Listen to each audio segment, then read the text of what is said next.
10,000 का लश्कर लेकर मेरे आका 20 रमजान को मक्का में दाखिल हो रहे हैं। उस वक्त जंग करने जैसी नौबत भी नहीं थी। कुफारे मक्का सब भागे भागे फिर रहे थे, मुकाबला करने की ताकत नहीं थी। खानदान बिखरे हुए थे, हुजूर के सामने खड़े होने की हिम्मत नहीं थी, सब छुप रहे थे।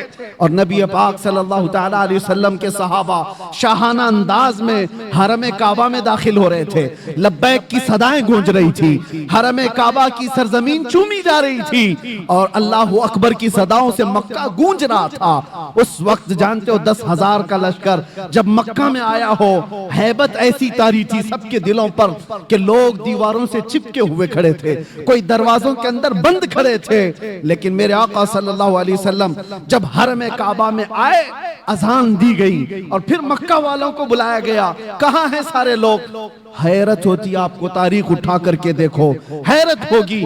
जिसने हुजूर पाक सल्लल्लाहु अलैहि वसल्लम के मुकाबिल में एक दो नहीं कितनी जंगें लड़ी।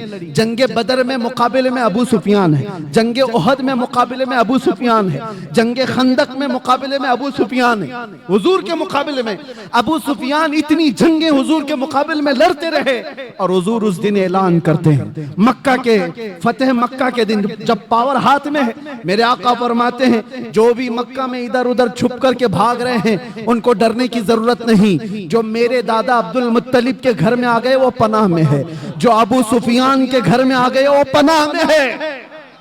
दुश्मन के घर में अबू सुफियान को ये मकाम दे रहे हैं।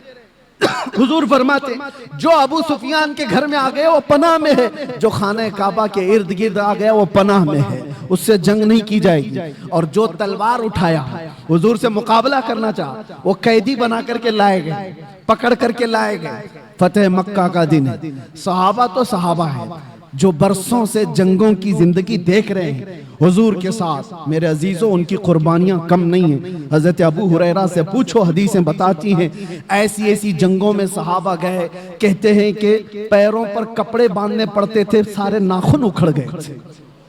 ऐसी जंगें वो लड़ करके आए बगैर चप्पल पहने। मेरे आका सल्लल्लाहु अलैहि वसल्लम से कभी उन्होंने ये सवाल नहीं किया था कितना लंबा आप लेकर के जाएंगे।